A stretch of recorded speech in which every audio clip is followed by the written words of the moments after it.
Hey guys, Sylvia Schaefer here with the dark version of the cover quilt from my new book, Modern Scrap Quilts by C&T Publishing, that I'm making for H&H. So this is a mini version of the quilt. I'm actually using applique blocks instead of the curved piece blocks that are in the pattern of the book. This was just easier to do for a small quilt like this.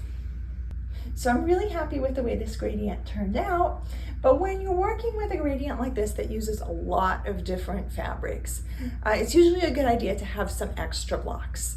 And that's because oftentimes you'll find that some of them don't end up fitting into your quilt when you're actually getting ready to lay it all out and put it together. So I wanted to show you some of the rejects and talk a little bit about why they were rejects. So first of all, this one right here.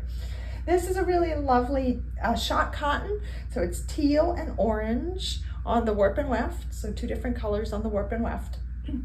And this looked great when I was sorting my fabrics, but when I actually put it up on my design wall, and a design wall really is critical for a quilt like this, you see how that orange kind of shows up. The whole color is too orange. It doesn't fit in with the more greeny teal of the rest of the blocks.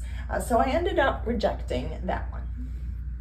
This one isn't really a reject. It's actually up here, so same fabric right up here, but it is a little bit high contrast, so it's got these different areas of black and kind of a medium gray, and so it's a little bit of a bolder fabric, and I just couldn't find a good place where I was happy using that fabric a second time, so I just ended up with a one block of that. And this one has a lovely teal background. It looked like a great fabric when I was making these blocks. But when I put it up on the design wall, I realized that these big areas of white are actually really a little bit distracting. They draw the eye a lot when they're out here, and they draw the eye to the edge of the quilt too much because this block, given the shade of teal, has to be closer to the edge.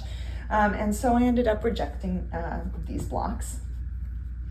And then this one, again, a really nice dark teal. I was excited about finding a teal that was this dark. But you can see that it's got that contrasty green and there's just too much of it.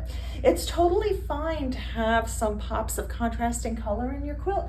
Certainly I've got them here with some little mushrooms and things like that, but you don't want there to be too much of that contrasting color. This fabric actually was a relatively large scale print. And I do use it in this quilt top. So this is the same fabric up here. It's just a different section of the fabric, but you can see that the pops of green in this section were way smaller. And so that worked better for the quilt than this kind of big starburst that has a lot of the green. And then finally, this one's not a reject. This was just one of those extra blocks that I used. And I ended up not needing it, but again, a good idea to have some extra blocks. And this one fell. There it is. That's the other reject.